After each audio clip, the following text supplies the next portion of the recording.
you can on your own go and join union. Yes. But as a chapter within the organization, that is not allowed. And the organization has the right to decide that, but cannot stop individuals from being part of a union, yes, which is the right of every worker. But you cannot also compel the individuals from joining the union, as to join the union. If the individuals say they don't want to join the union, they have a right not to join the union. It's covered by the Trade Union Act. And so it's interesting because, you know, when you look at the labor union and you look at the role they've played in the events of the last 12 months. You know, I was on this show several months ago when NNPC had claimed that Warri Refinery was working. And I was on this show and I remember telling you that Warri and Port Harcourt Refinery are not operational. And 6 months down the line, I've been proven right. NLC went there, Pengerson went there, Nupeng went there, Petrol went there, and said that, oh, that it was working. Petrol even said that they were lifting products, and it was not working. Right? 12 months. When last did we experience any disruption to the supply of products around Nigeria? It was under the previous regime of Dangote not supplying the markets with fuels. Right? You have a situation where at every point in time,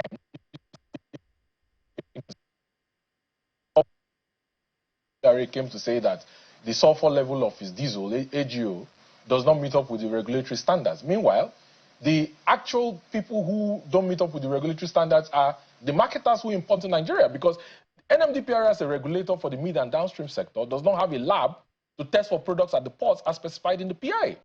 You know, so you've had these people congregate to place obstacles in the way of Dangote since he started operations. If it was not, you can't sell to the Nigerian market, it is, you know, you don't have the right specification of products to supply the Nigerian market, it is the government does not have the crude supply based on domestic crude supply obligations in sections 109 to supply with crude oil feedstock it needs. Dangote is spending $650 million every month importing crude oil into Nigeria to refine. To, you know, NNPC struggling with Dangote, when you consider the fact that NNPC is not supposed to struggle with him, they are shareholders in the refinery. So he constantly placed obstacles on his way. And, you know, from a broader perspective, the agenda for this strike action was not actually, you know, whether the workers are allowed to unionize or not. And Nupeng was being used as a proxy, as a last form of defense for the marketers who realized that they failed. But you know what? Because you have a situation, Shehu, where the number of CNG trucks that Dangote has on ground today can supply Nigeria. 27,000 retail stations around Nigeria have registered to take products from him.